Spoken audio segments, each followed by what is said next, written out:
That's the dumbest thing ever. I know.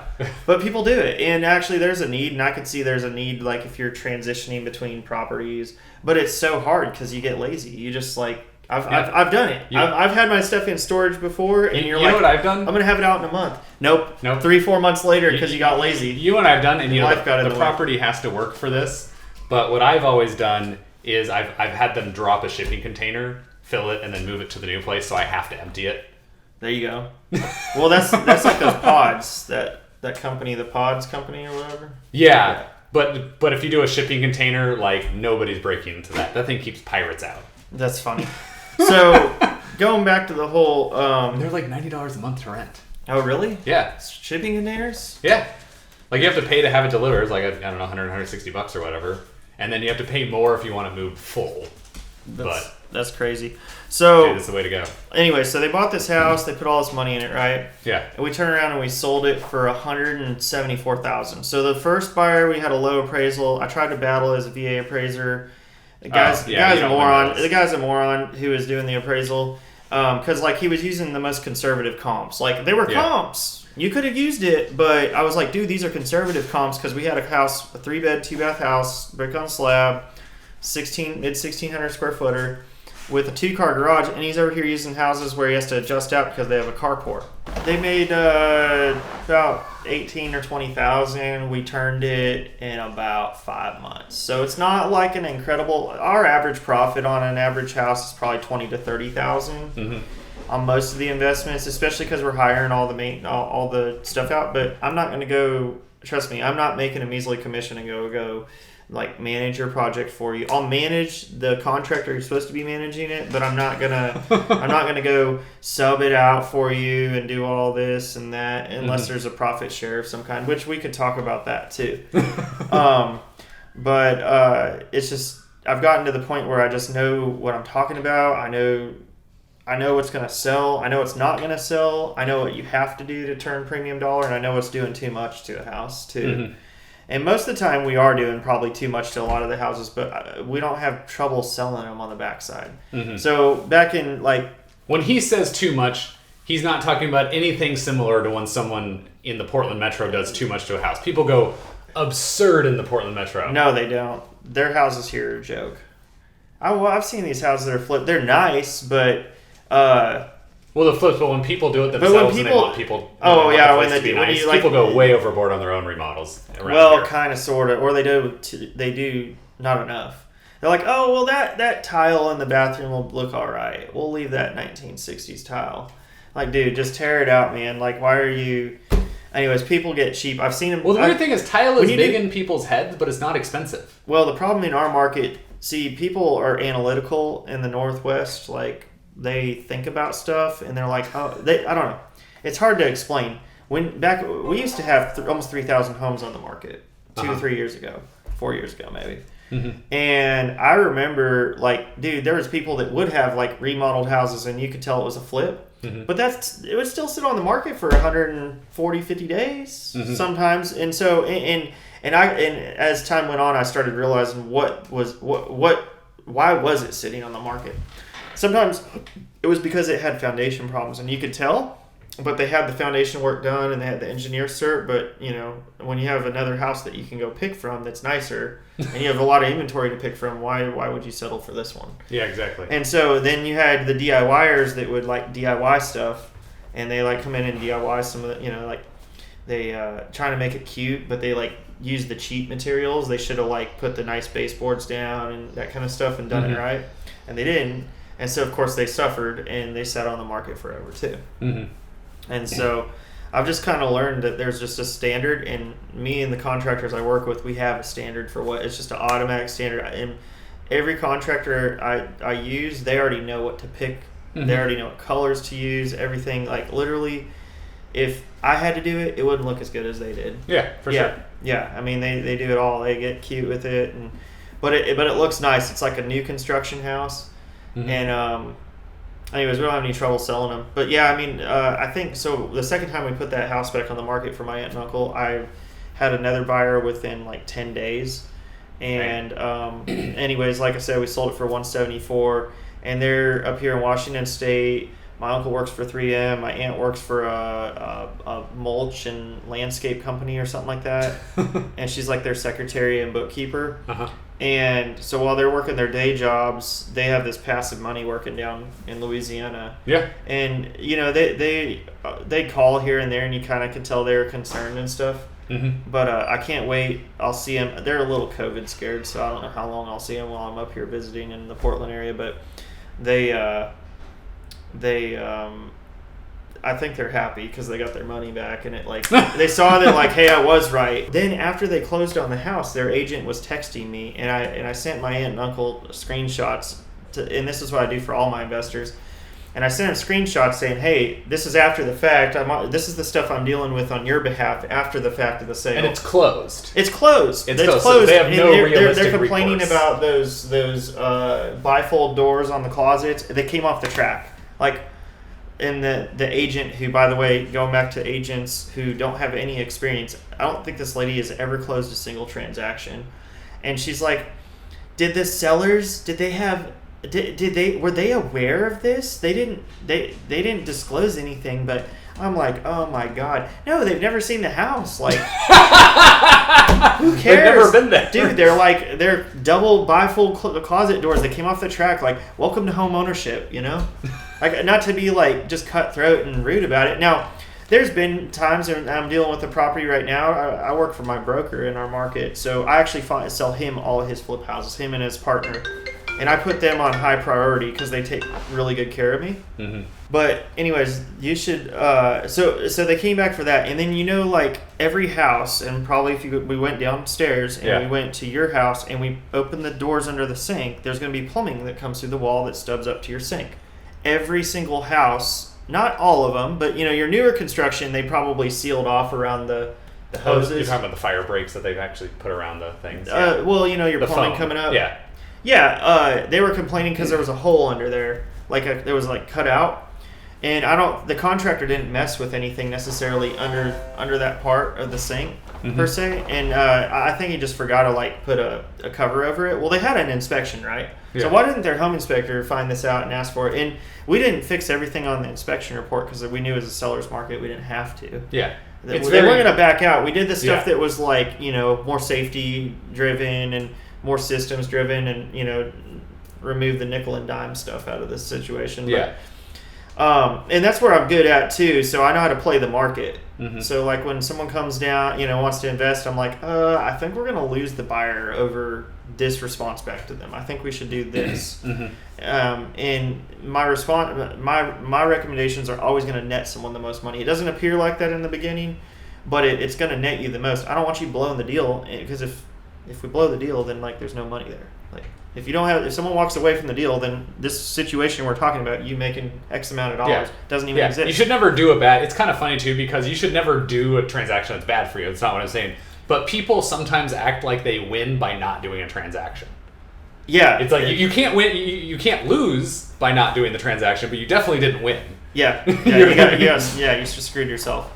But anyways, so reputation is huge in doing the right thing on these houses. But man, so going back to what I was saying, they came back, they text me, and they're asking about these two stupid things, and I text her back and I said, hey, just tell them they're congrats on being a homeowner. Home Depot is your new best friend, and I told her go get them a gift card for Home Depot or something. Which isn't a bad idea. It was funny because I was talking to it sounds cutthroat, but I mean. That's the incompetence of agents in our market. I'm like, hey, they signed the final walkthrough, right? Mm-hmm. They got a home inspection, right? They didn't care about those things on the inspection. Oh, we don't do final. Oh, by the way, we didn't pick your inspector. We don't do final walkthroughs up here. Apparently. Do you not really? Almost never. Is that what the agents? Yeah, I actually asked for one for my mom, and it wasn't it's not in the standard contract, and it was after that point, and they were like, no. And I was almost like, well, why do you even care? Just let them do the walkthrough because they want to. You know what I mean? Yeah, I mean, it was a week before closing, and they weren't looking for a reason to pull out. They just wanted to measure shit. You know what I mean? Huh? It's more cutthroat up here. It's gotten more cutthroat down there, but those are things that sometimes we deal with. But I do have a house where they have legit plumbing issues. That's something you probably take care of. And my broker actually bought the house and flipped it and stuff. And I list it for him, and he pays me a commission and all that. He pays me a full commission. And that's the other thing too. I won't work with people that I have to cut my commission for on a flip house. Well, you do way too much work on a flip house to even consider that. Well, just that. And the percentage of the Why would I deals do are that so if I can small. go sell it to someone else and make more? Yeah. And the commission on the deals are so small on these houses compared to I mean, my advice goes a long ways. Like, if you want to come in Louisiana and try to do this yourself, you can, but I promise you're going to lose. Because you're not going to, like... You're right. I mean, I'm going to advise you to make all the right decisions so you can get all your money back and then make a profit on it. Mm-hmm. And there's no guarantee of any profit, right? The housing market could shift tomorrow. Things swing, yeah. Like, boom, it could happen, whatever's going to happen, and then all of a sudden you're standing there holding the bag. But I always try to be real conservative with my numbers and not oversell a project. Mm-hmm. That's a big thing. What I'm telling everybody in general right now who has any money to move around and play with, right? If you have any money to move around and play with, put your money in things that will survive well in inflation, because I think there's seriously a tsunami of inflation coming. And it's not going to be like, I don't think it's going to be like Venezuela or where you need like a fat stack of bills to buy a pizza or anything, but I could see like 200% inflation from where we are now done in 5 years, just because the amount of dollars they printed. Oh, I know. Well, shoot, PPP money. Did you get any of that? No. Oh, I got a fat amount of PPP money. You did? Yeah, I got a huge... Yeah, I have an employee, though. So I claimed her and myself, of course. So we got a lot. Yeah, for legal reasons. I have an reasons, assistant. That's how I stay afloat to do everything I have going. But yeah. But anyway, so going back to what I was saying, I mean, it's a lot that goes into what we're doing, but it's funny because people will come back and try to ask for stuff. But like I said, we have a house right now, my broker did recently, and there's some kind of collapsed pipe. Mm-hmm. But my broker is such a good person that, like, even after the fact, 3 months after it, how does he know that they didn't do something to the plumbing in the house? He's like, hey, he just feels obligated to try to help him. Mm-hmm. So we actually sent his plumber over today to try to investigate and just clear it up, just so they can get through the holidays. Mm-hmm.